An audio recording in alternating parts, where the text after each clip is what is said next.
All right, we are live. Saturday, last Saturday of the year. Hope everyone had a wonderful Christmas.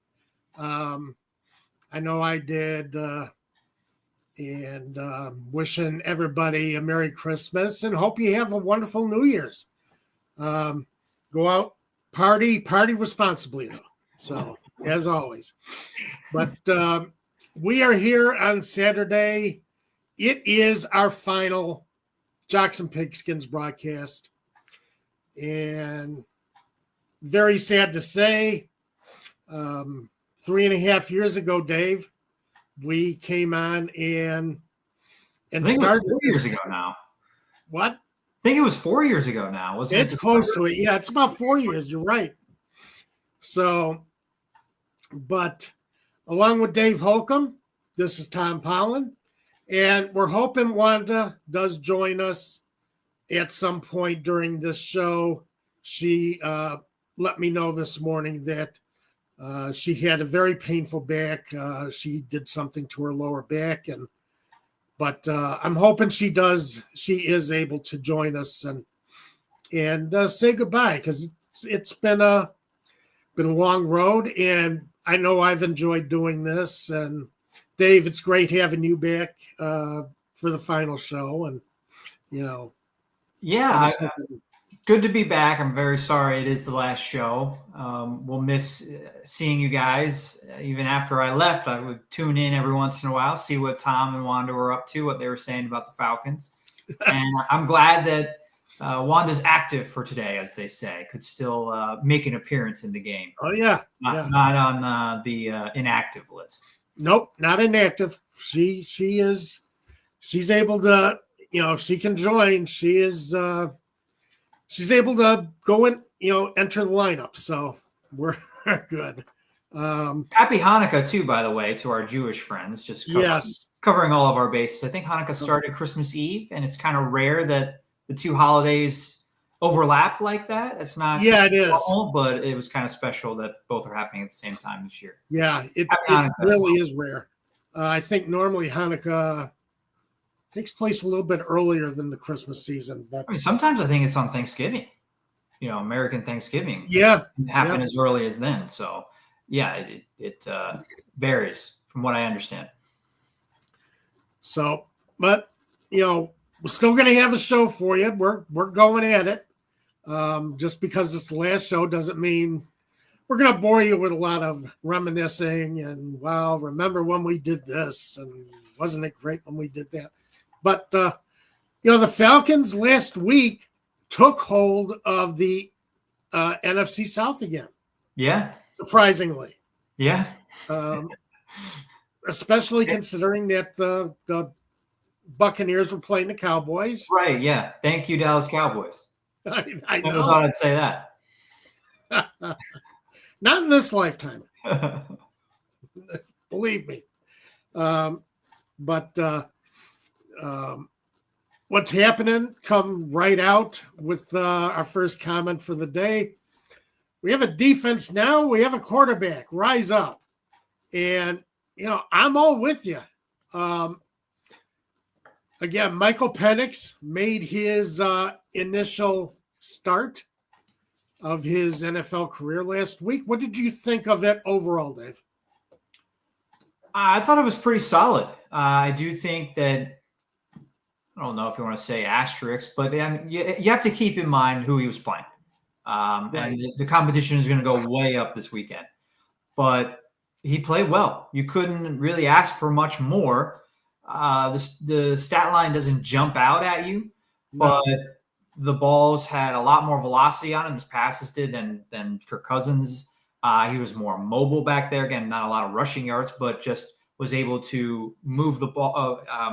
He looked more comfortable in the pocket behind the offensive line than Kirk Cousins did. And you take away the Kyle Pitts blunder inside the 5-yard line, then he doesn't have the interception either. Right. So, really, he shouldn't have had. He didn't have a touchdown, but shouldn't have had an interception. And I think there were a couple other drops too that you put on the receiver. And he could have had a 75+ completion percentage. I know completion percentage isn't really all that important, but the accuracy is there.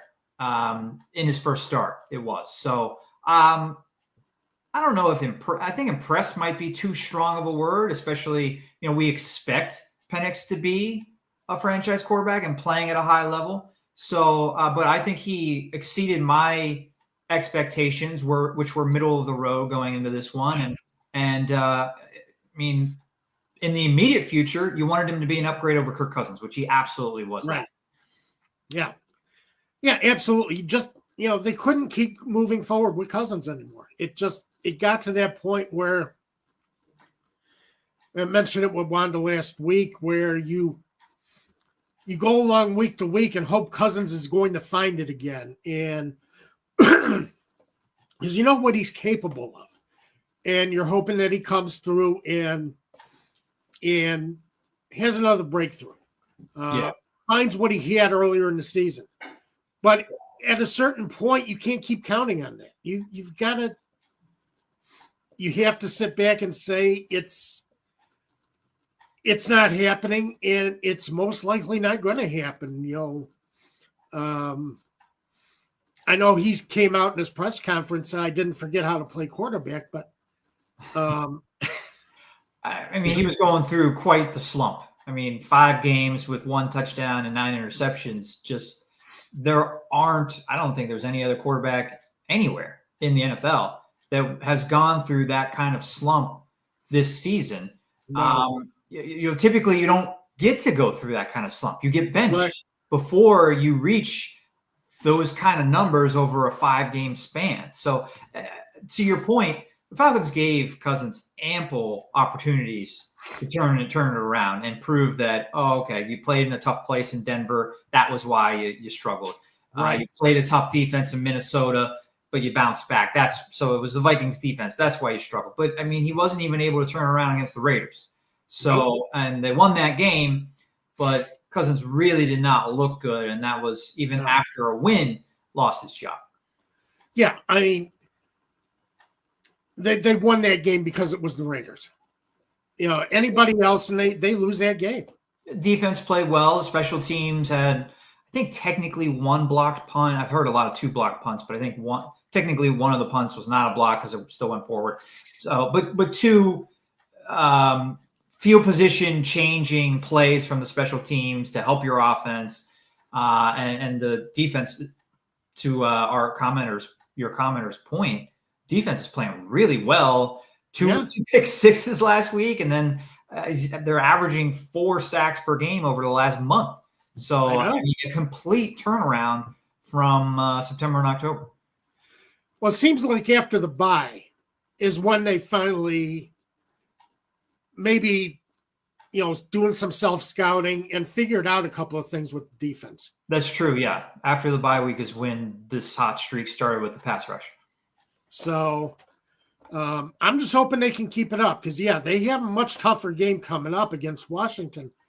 One of the things I noticed as I was looking over the stats for last week's game, the Falcons rushed the ball 38 times and passed 27, which we expected. I mean, with a rookie quarterback as promising as Penix has been, you expected the Falcons to run the ball more and kind of cut down on his opportunities to make mistakes. Right. But it's amazing because I looked at it, and in 50 games, teams have rushed the ball for 38 times or more. This season? This season. So it's not often when a team rushes that often. Second time the Falcons did it this season. First time was against Carolina. But the teams who rush the ball that many times are 47-3, which kind of really shocked me that, showing that, really controlling the ball and dictating the terms of the game is a great way to come out on top. And a lot of teams are finding that. I do wonder if that stat is maybe a little skewed because teams are so far ahead, they're running that often, right? Like if you get up by 20, 24 points in the second half, you have no reason to pass the ball. So you're going to run it more often. And that was kind of the case last week, I guess, with the Falcons and Giants. They didn't have to ask Penix to throw the ball. They didn't have to get a bunch of yards in the second half like they've had to in some other games where Kirk Cousins did lead them back earlier in the season because they were up by 21, 28 points. But that is a very interesting stat that you can still win in this league running the ball that often. And that should be the formula this week too. Maybe not 40 times for the Falcons, but you have these 2 running backs. You've invested a top 10 pick in one of them. Give them the ball. And that some of that is going to be passing the ball with Penix to Bijan Robinson, because he's a great pass catcher. But give Robinson 20, 25 carries in this one, and Algier 10 to 15. There's your 35 to 40 carries right there. Yeah, exactly. It's,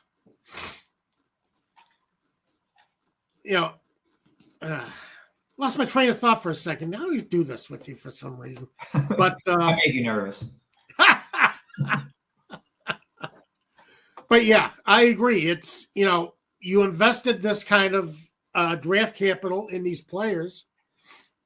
Did not do it for an edge rusher, as I think we've been saying for the last 4 years that we've been doing this stuff. Right.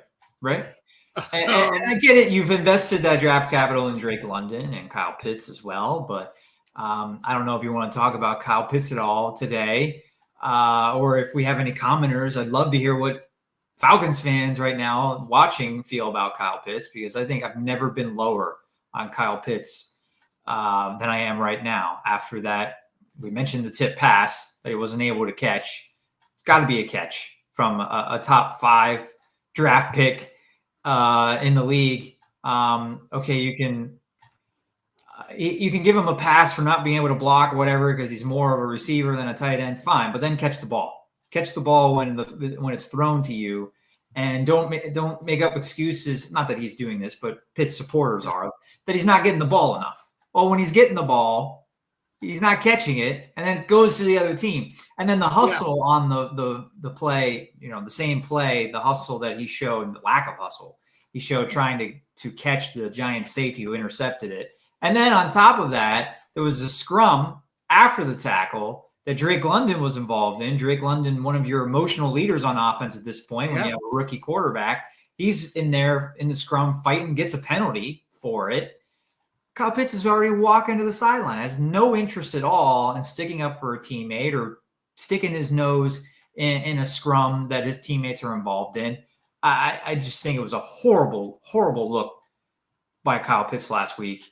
And so to our point, lean more on the running backs and London when you do pass the ball. Right. I think it's a bad look too. I thought it was a terrible, terrible look. And that kind of just gives you that idea of how invested a player is in the team and the team's future, in the team's effort. You're still fighting for a playoff spot. And you got to act like it. What's happening comes out. Mad Mike in the morning. I think that's our friend Mad Mike, Dave. So, what's happening is Mad Mike? Yeah, I think it's Mad Mike. I can't tell by your photo. It's a little blurry. But always great. Glad to see you on, and great to have you. And, he has helped co-host some of our shows over the last 4 years. Been a big part of the show. So, great to have Mike with us. And made another comment. Tickets are $34 on Ticketmaster for the last home game. Seems a little low to me, actually. Yeah. I wonder if they win this game, if ticket prices will go up. I would think they will. I would think so. As you've got a crowd out. Well, how many Carolina fans are actually going to come down for this game, considering the season they've had? And I would expect the Carolina fans to travel, but not to see a team that's basically going to be in the top 5 or 6 draft, have one of the top draft picks again. They're also, I pulled up the Ticketmaster listing real quick. There's no date and time on the game yet. Maybe that could be a factor in the resale value of the tickets, which is normal for Week 18 in the NFL. Right. I mean, we don't know when these games will take place. Depends on the results of this weekend. But we don't even have a day. So it's kind of hard as if you're going to buy tickets for a sporting event. You don't even know if it's going to be Saturday the 4th or Sunday the 5th. That makes it kind of difficult. I would imagine that might be why some of the tickets are pretty inexpensive. Yeah, but this NFL they've gotten by with it. They've gotten away with this for the last few seasons. So why not? As long as they can get away with it, why not? No, I understand the NFL's perspective. I'm just giving the fan perspective of I'm not buying tickets until I know what day it is. If I'm a season ticket holder, it's different. I've already got my tickets. Okay, I'm going to go whatever day it is. But if I'm going online to buy tickets for a game, I'm probably going to wait to find out what day the game is before buying the tickets. Right. So probably. I don't know. Maybe there are a lot of people, it's first weekend in January. There's nothing to do. New Year's is past. Family is left. I can go Saturday or Sunday. Maybe it's not as big of a deal as I'm making it out to be, but I would think that could be a factor. Well, I think if the Falcons win, I think the prices will go up. What? I would think the prices will go way up. Yeah, so do I. Because so I guess it becomes a much more attractive game nationally to the broadcasters. So what are we saying? That you should buy your tickets now? Buy your tickets now. Lock in now. Yes. Buy low, sell high. What is it? Buy low, sell high, leave a good-looking corpse. I don't know. But, buy low. Buy it right now. And it'd be fun to see the Falcons have a big home crowd lighting this team up the last weekend of the season. That would be a lot of fun.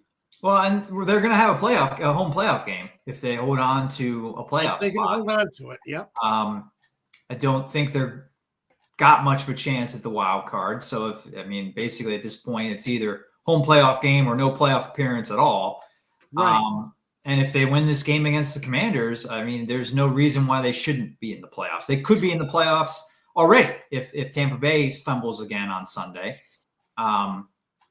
But if they win, I still think they should be in the playoffs because all they have to do is also beat Carolina next weekend. Right. The Buccaneers have Panthers this weekend. Right. How are you looking at the Panthers lately as far as an opponent? It seems like they have raised their game a bit behind Bryce Young. Yes, they have. I think that's, great news for, the Falcons who would love an upset this weekend. And yeah, I think the Panthers have been a tough out. Probably the best way to describe them. And they gave Tampa Bay a big problem a couple weeks ago. I'm trying to pull up the box score of that game real quick. Yeah, it was an overtime matchup, 26-23. Yeah. Tampa Bay barely won. That was a game that I think Falcons fans were watching, hoping Carolina could win and keep Tampa Bay at bay. That was during the Falcons losing streak. But I don't think this is a shoe-in win for the Buccaneers, especially because I think they showed their vulnerability last week to the Cowboys. Yeah. The Panthers are not going to have Chuba Hubbard. I think Ian Rappaport tweeted about an hour ago that he's been ruled out for the rest of the season, which I guess is good news for the Falcons. Next week, we won't have to face him in Week 18.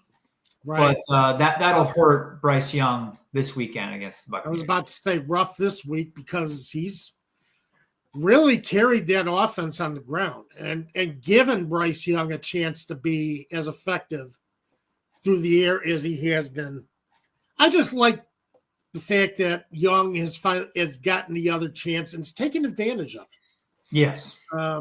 Yeah. You hate to see a rookie go down as quickly as it looked like Young was doing, but came back from that benching and is really,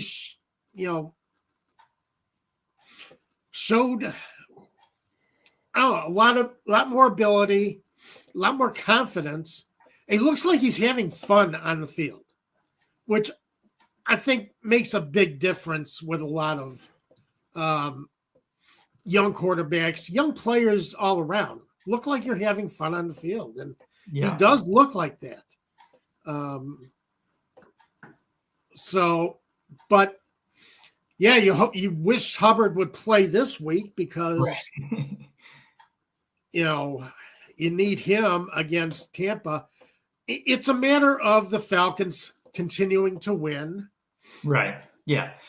It's exciting that the Falcons could win the division tomorrow, but they cannot bet on Tampa Bay losing again. No. They've been given a gift that they lost it all. And I guess they will know by Sunday night tomorrow when their game starts whether they did get more help from a Tampa Bay opponent. But I fully expect them to go into that game needing to win to hold on to first place. So do I. And again, I expect the ground attack to be a big part of it. Actually, with the Commanders, as good as they've been on offense this season, they really have not performed on defense. I was looking at their stats a little bit this morning, and I'm sure you have your in-depth stats that you can give us, but they look a lot on defense. They seem to be pretty solid against the pass, but not against the run. A bottom 5 defense in rushing yards allowed and rushing yards allowed per attempt. And that is just another reason why what we're talking about, giving the ball to Robinson and Algier 35, 40 times combined, I mean, that right there is another reason why they should do that. They're going up against a defense that the matchup favors running the ball. Yeah. They're getting better against the pass. 7th in net passing yards per attempt. 6th in, 23rd defensive passer rating. So you can still put up numbers against the Commanders through the air. So, but I do expect a heavy diet of Bijan Robinson and Tyler Algier tomorrow, and why not? It's just the way it goes. It's perfect for the team. Let's see. The Commanders are good at applying pressure. So that's something, that we're going to have to watch out for. Something that I don't think Michael Penix has really faced yet this year is pressure. So we're going to see how the kid performs, when he's being rushed, when he's got some linemen in his face. Right. And it's going to be his first road start. It's in prime time. It's against another quarterback from his draft class that was picked before him, a guy that's going to win Offensive Rookie of the Year. And quite frankly, it's a playoff game in a way because, I mean, if the Commanders win, they're in the playoffs. The Falcons win and Tampa Bay lost, they're in the playoffs, division winners. So a lot at stake, a lot of pressure for your second start. For Michael Penix on the road in primetime. Yeah, Washington has got to keep winning, not just to keep up with the Eagles. And, they are, I think, if they lose today, they have no chance at the NFC East. But they also have the Seahawks coming up behind them. So Washington, unlikely, but possible they slip out of the playoffs if things go bad for them next couple of weeks. Right, and Seattle's already won this week, so they only have one game left, less time for them to lose a game and help Washington. So yeah, Washington Right. needs to take care of business, and they'd love to do it, right away. Can clinch a playoff spot with a win Sunday. And I do wonder. I haven't heard a whole lot about this storyline. I guess it's because it's been some time since Dan Quinn was in Atlanta. The Falcons have faced Dan Quinn since he left Atlanta when he was defensive coordinator in Dallas. One of those, I think it was the very first time they faced Dan Quinn's defense with Arthur Smith as their head coach. The score was like 41-0, 41-3, something like that. And I think it was 2021. So maybe it's just a tired storyline and there's just too much else going on with Penix and Cousins and Daniels that we're not really talking about Dan Quinn. But Dan Quinn can really stick it to the Falcons. Yes, he can. Clinch a playoff spot for his own team. And they can't eliminate the Falcons from playoff contention. But when it's all said and done a week and a half from now, they can be the reason why the Falcons don't go to the playoffs. Yes, they very well can. Yeah, you mentioned that. I hadn't actually thought about that, but that is definitely, it's a storyline we're not seeing. And he's going up against Raheem Morris, somebody who was on his staff in Atlanta. Right. Was the interim head coach. He replaced him when he got fired, then left because Atlanta wanted to hire Arthur Smith instead, and then came back. So I think it's a very intriguing head coaching matchup. Yeah, one of the things I was looking at for this game, which, again, kind of surprised me, but, Terry McLaurin has been, an outstanding receiver for the Commanders. It's going to be tough to hold him down. Yeah. But another player who has made a very big impact in Washington's passing game over the last month has been Olamide Zaccheaus, the former Falcons receiver. Right. Zaccheaus was actually the team's leading receiver last week. I believe he holds the Falcons record for longest reception. Yeah. In franchise history. So I was at the game. I think it was 97 yards. But I never thought the Falcons took advantage of Zaccheaus, took full advantage of his skills, his speed. And maybe they just weren't able to, considering the quarterback problem, considering the quarterback problems they've had over the last couple of years. But Zaccheaus seems to have really found a home in Washington, and Jaden Daniels has enjoyed getting them the ball. So, this is a guy that the Falcons are going to have to watch on defense. It'll be interesting to see how that plays out. Yeah, and a couple of weeks ago, I don't want to say McLaurin and Zaccheaus are the same as Justin Jefferson and Jordan Addison, but the Falcons really struggled against that duo in Minnesota.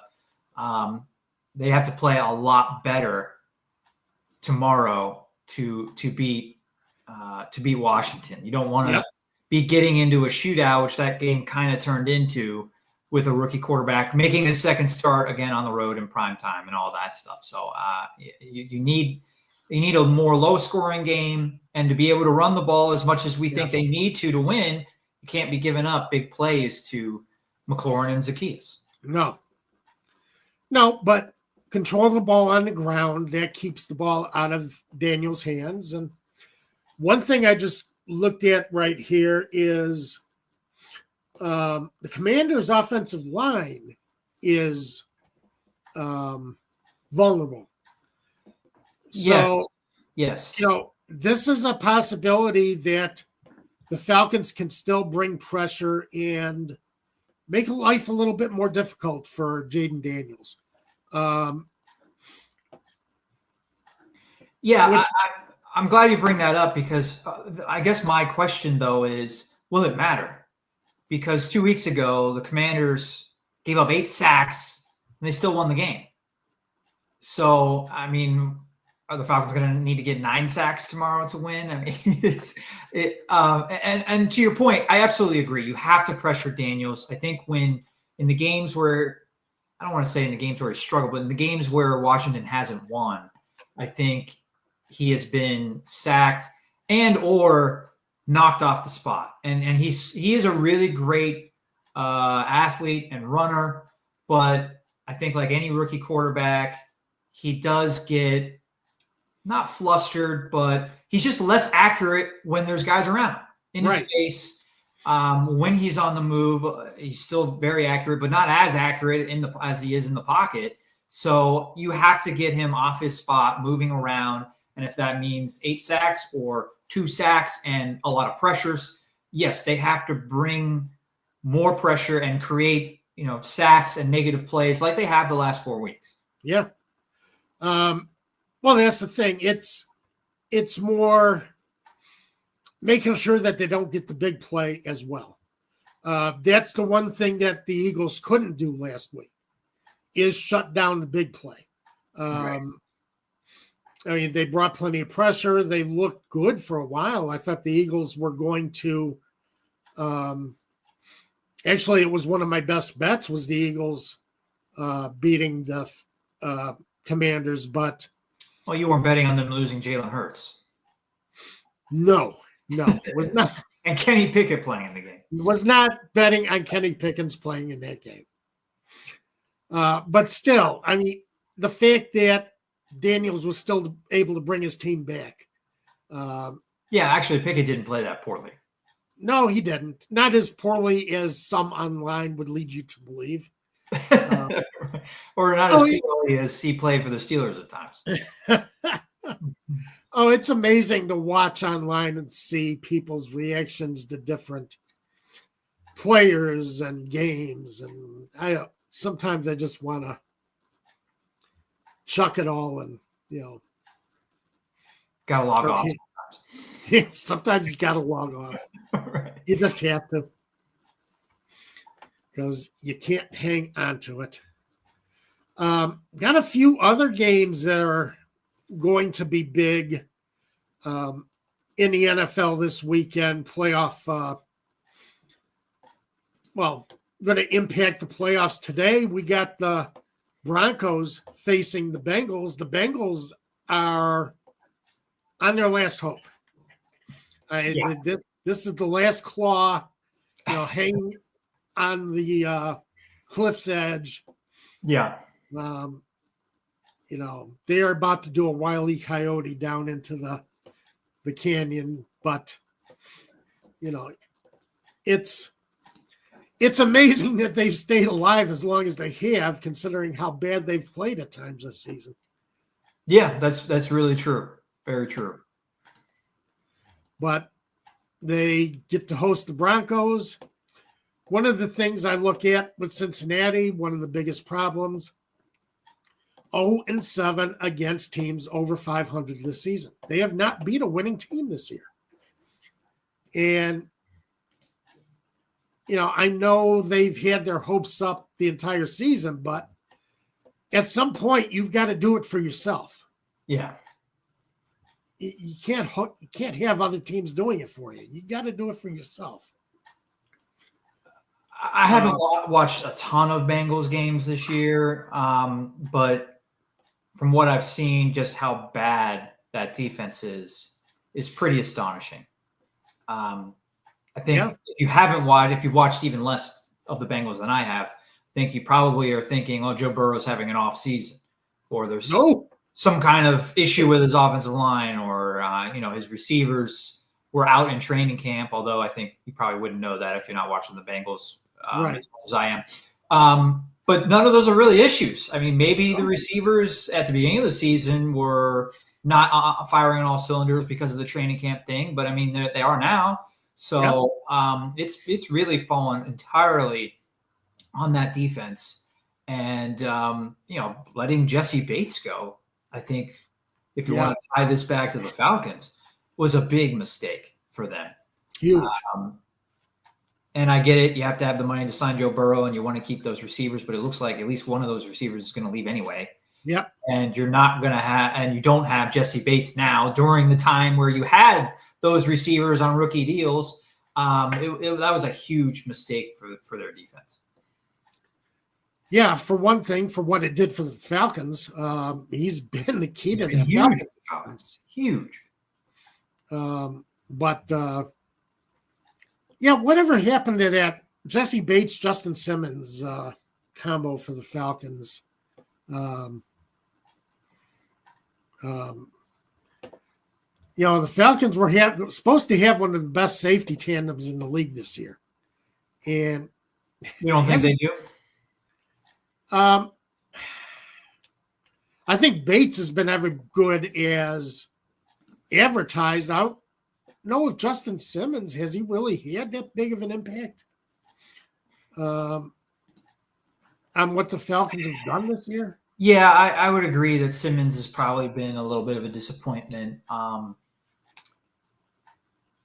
It's probably just because we were hoping that he was still going to be an all-pro, and he's 30, 31 at this point. And, quite frankly, there was a reason why he was unsigned into August.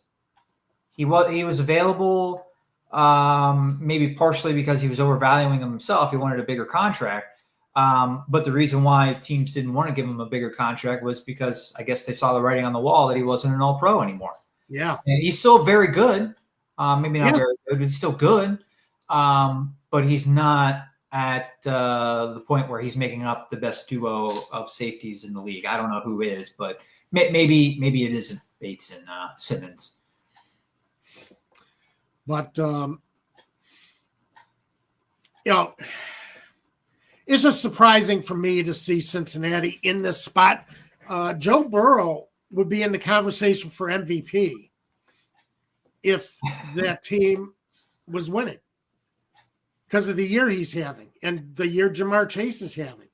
It's incredible how they've put it together this season, and they've just fallen apart on defense, and Denver can lock up a playoff spot this week.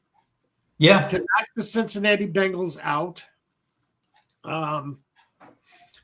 But it'll be interesting to see how that lines up. Chargers beat the Broncos last week, and they're playing tonight. Yeah, we can learn a lot in the AFC today. If the Chargers and Broncos both win, the Bengals are out and the Dolphins are out. The Dolphins need either the Broncos or Chargers to lose both of their last two games. They don't need both teams to do that, but they need one of those two teams of them to do it. To do that. So if they both win today, then the Dolphins are done. Right.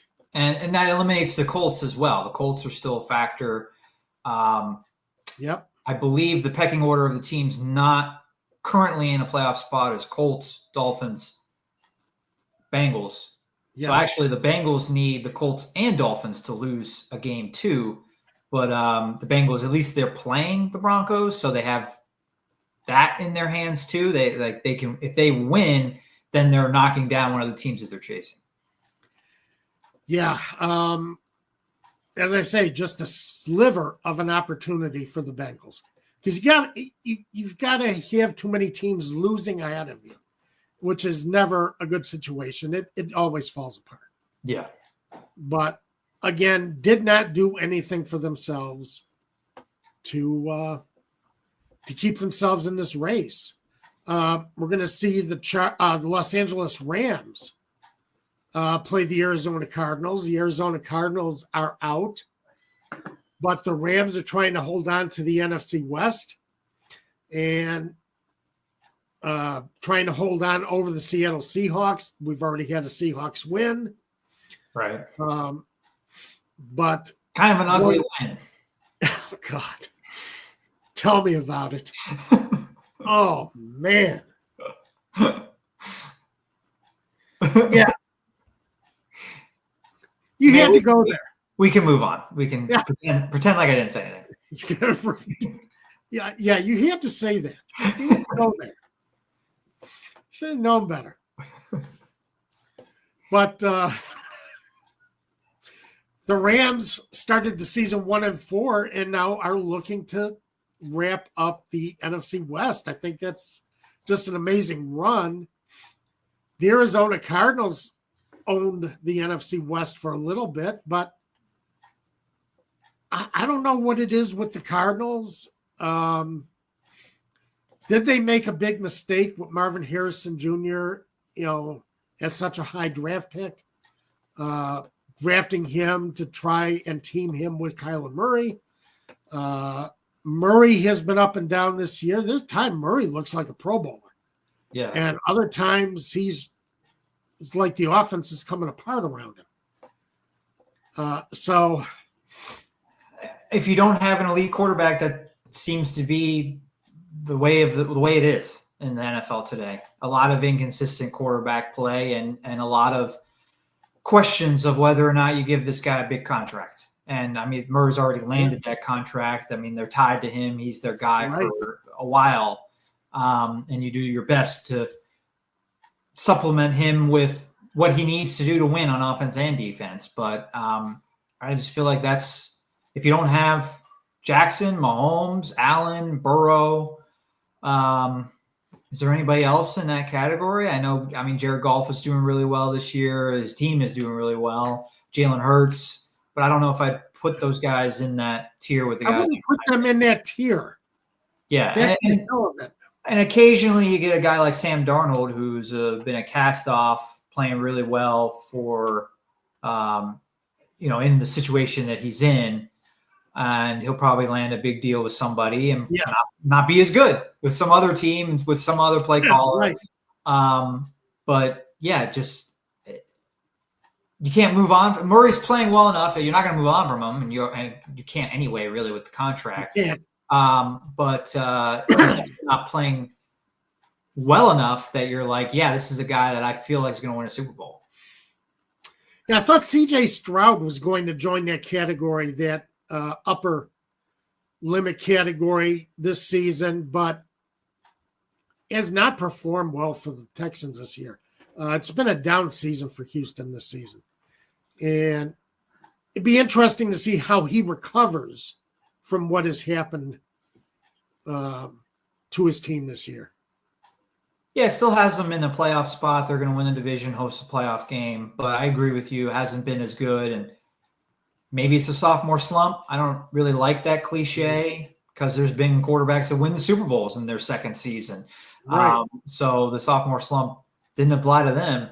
But maybe it's something like that, or maybe we were, we in this hot take environment, we try to have quick opinions on guys after games immediately, after half a seasons, and even after a full season. We're ready to say, yeah, this guy, he's a star. And really, in reality, there's more development to be done.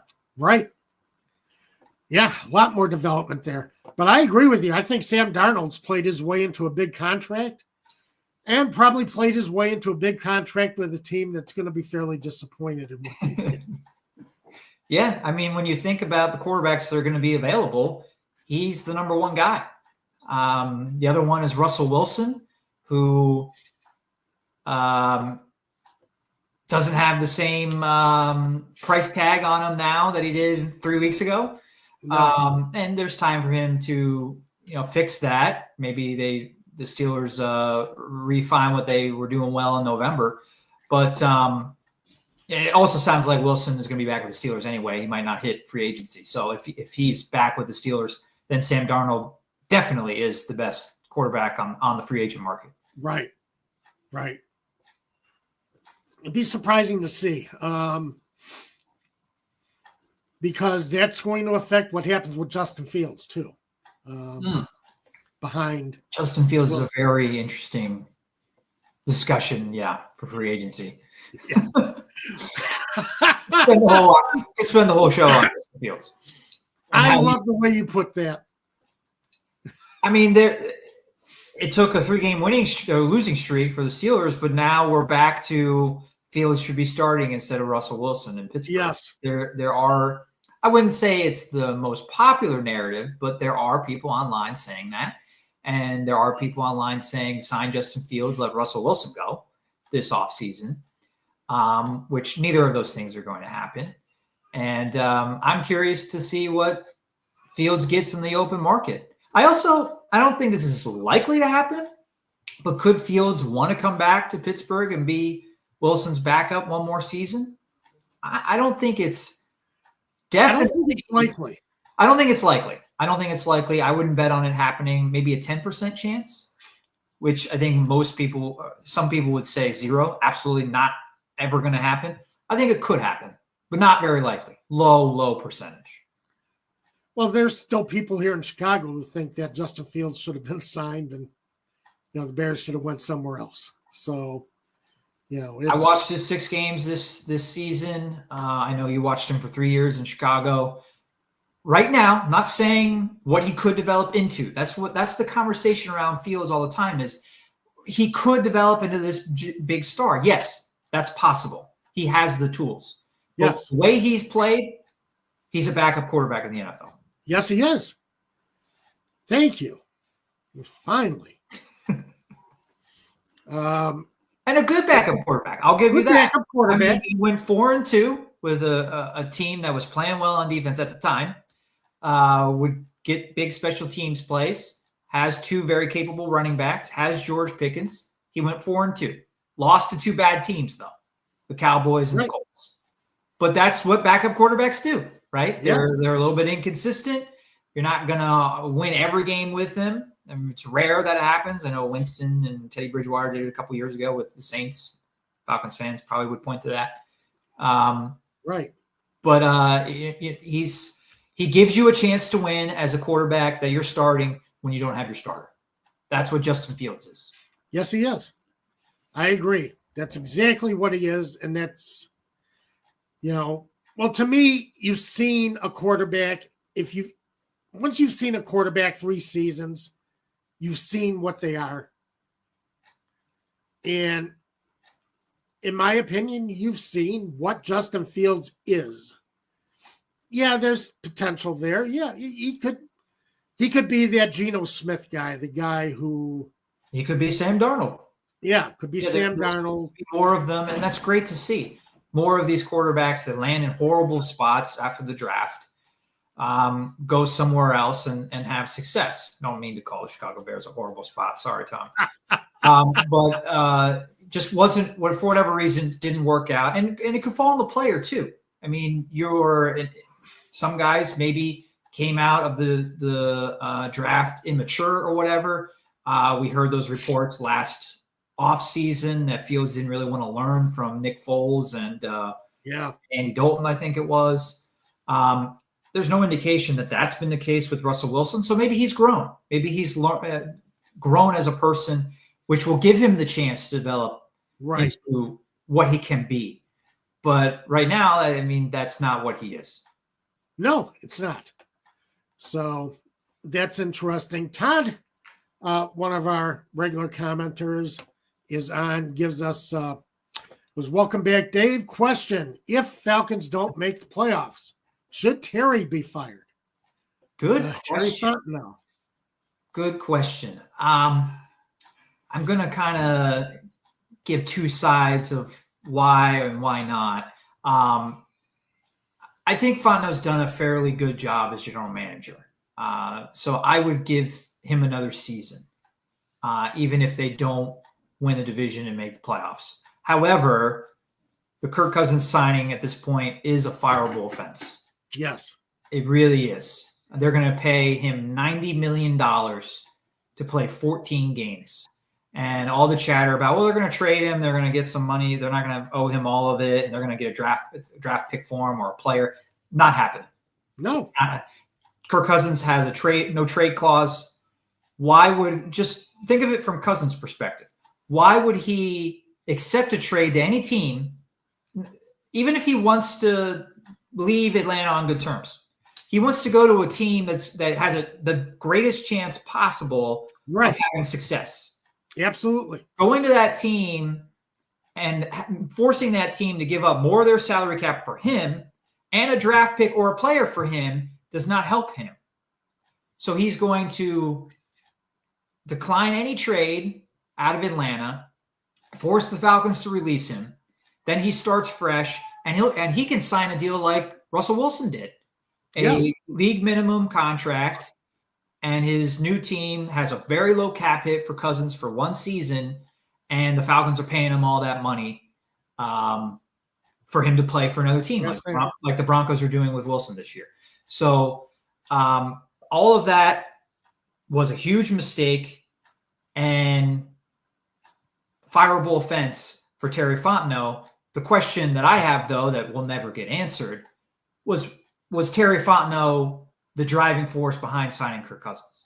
I mean, was Rich McKay involved, or was he really pushing for the Cousins signing? How involved was Arthur Blank? Yes. And if those two were, didn't just say, yes, Terry, go ahead and do this. If they were more pushing Terry to do this, then Terry's not going to get fired and shouldn't get fired. But we won't ever know that as in the public, at least not for years, until the 30 for 30 documentary comes out. Right. But he might be the scapegoat. These guys end up being the scapegoat. It's true. And, I've been railing for, as long as we've been on the show about Arthur Blank being involved in decisions. And it's a problem because I think he's desperate for this team to win a Super Bowl. But the thing is, you're not getting solid football decisions coming from an Arthur Blank. Yeah. Looking at what's best for the team, not just this year, but down the line. He saw Kirk Cousins. I think he and Rich McKay had plenty to do with it. Seeing Cousins as the one quarterback out there who could come in, he had a pedigree, and could lead this team and could get this team, the way it's constructed, into the playoffs. But it didn't happen. Didn't happen. Yeah. He had success in October. I don't think we should forget that. Without Cousins, they don't beat Tampa Bay on Thursday Night Football. They probably don't even beat Tampa Bay in Tampa. That Right. game, Cousins dominated that game. He had an excellent game. And that was really his last good game of the season. They beat Dallas, I think, the next week. Cousins was pretty good. Not excellent, but pretty good. Right. And then from there, it was all downhill. So my issue with Terry Fontenot is, and I will die on this hill, you build a team from the inside out. And he has never done that. And I think it has hurt the Falcons overall. Has hurt the overall stability of this team on offense and defense. Amazingly enough, Thomas Dimitroff was forced into a point where he had to take 2 offensive linemen in the first round. And look what those offensive linemen have done, since Dimitroff's final season. They've been, McGarry hasn't been great. He's solid. Right. And Lindstrom's very good. Lindstrom's very good. And they have been able to anchor this offensive line and make it one of the best, not the best offensive line in the NFL, but good enough to give Cousins, I think they protected Cousins fairly well. Yeah. A quarterback who really has no mobility. Right. And I think they've helped make Bijan Robinson and Tyler Algier successes. Yeah. Opening up holes for them, being run blockers. McGarry is an excellent run blocker. Right. I was going to say, I think the unit overall is better run blocking too. Yeah. So this is what happens when you build from inside out. And he's never done that on defense. And that's the problem with the defensive line. So, and this is the problem I have with Ryan Poles in Chicago. Not being successful, building from the inside out. And I think that comes back to bite you, farther down the line. I think all these draft picks high draft picks spent on, specialty players has, led to the Falcons struggling. Again, I'll return to my question, though. I absolutely agree with you on all of that. But my question again is, how much has Arthur Blank influenced to draft Pitts, to draft Robinson, to draft London. And at least the last two guys have been successful. But they have the problems that you're talking about on defense because they drafted London and Robinson instead of, other defensive players or defensive players that they could have gotten. And even this year, I mean, I hope it turns out that Penix is the answer. And that was a great pick, even though everybody back in April and May hated it.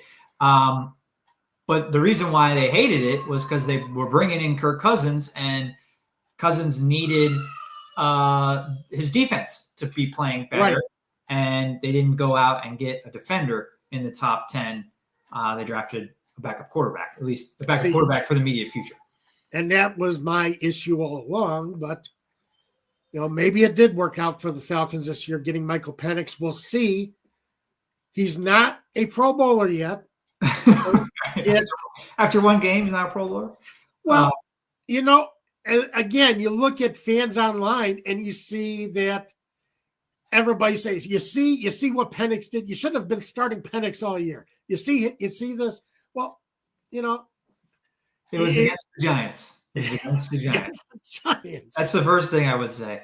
And secondly, I do think there were a lot of Falcons fans. I don't mean to attack the fans, but I'm going to but disagree with this section of the fans and explain why. I think I saw a lot of fans online say, signing Cousins and drafting Penix was a good strategy because now we have Penix and we can make the playoffs still. They didn't have to also sign Cousins to draft Penix, right? They could have.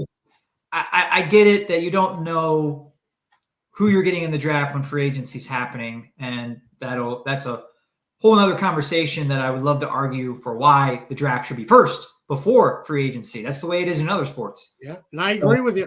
In the NFL, you have free agency first. So the Falcons didn't want to go into the draft without a starting quarterback, but they could have signed. They could have signed Sam Darnold. They could have signed somebody else. They could have signed Russell Wilson. Or gone. Maybe Wilson wouldn't have agreed to come to Atlanta. I don't know, but they could have gone after a second tier or a third tier quarterback that could have even started the season as a starter and still targeted a quarterback in the top 10. Yeah. Again, I think I've seen that they thought Penix wasn't going to be there. But if you didn't think he was going to be there and he was your guy, you could have moved up for him. Right. That would have been fans would have hated that at the time, but that would have been better in retrospect than giving $180 million to Kirk Cousins. Yep. And then waiting to 8 to draft Penix. So I guess my overall point just is you didn't have to do both. It's going to turn out, I guess, okay because Cousins helped you win in October, and Penix could lead you to the playoffs at the end of the season. But you didn't have to spend, it's going to end up being $90 million. You didn't have to spend $90 million for 14 games of Cousins and draft Penix. You could have just done the latter and set yourself up for the future. Yep. And that would have helped the people that wanted Penix to be playing all along because Cousins wouldn't have been in Atlanta to start. Maybe you have, I don't know, I'm trying to think of some other quarterback that was a free agent last year. Heck, maybe you could trade for Kenny Pickett. This is a name I can think of. When Kenny Pickett became available after he didn't want to be in Pittsburgh anymore, you could have traded for him. He could have started in September. Probably wouldn't have been very good. And then you moved to Penix in October, and he could have been starting all along. And you're on the hook for a lot less than what you're paying Kirk Cousins with Kenny Pickett on his rookie contract. You'd have two quarterbacks on rookie contracts. Right. If you had done something like that. Yep. Could have made a huge difference, but we'll see how it turns out for the rest of the year, Todd. But I think we will see. I think it comes back to Dave's point. You don't know who pushed for all this. Personally, considering the contingent that they sent out to Washington to watch Penix work out, again, I think upper brass above Terry Fontenot had a lot to do with the drafting of Michael Penix.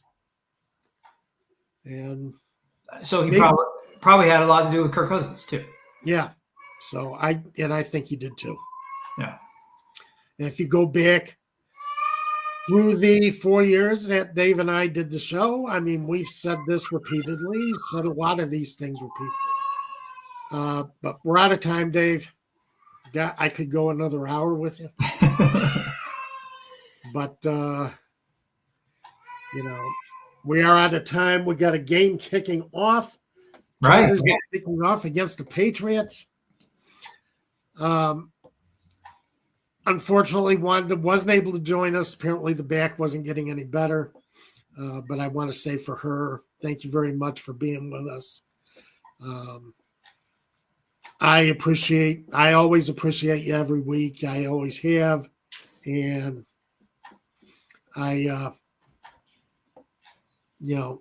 hopefully we get to be back doing this again in a couple months. We will see how things go with the channel, whether they decide to rebrand the channel or, what direction it takes from here on out. Chris, our producer, Chris is back with us. So, again, just dropped off again. But again, been a pleasure. I've looked forward to this every Saturday. I don't know what I'm going to do with my Saturdays now.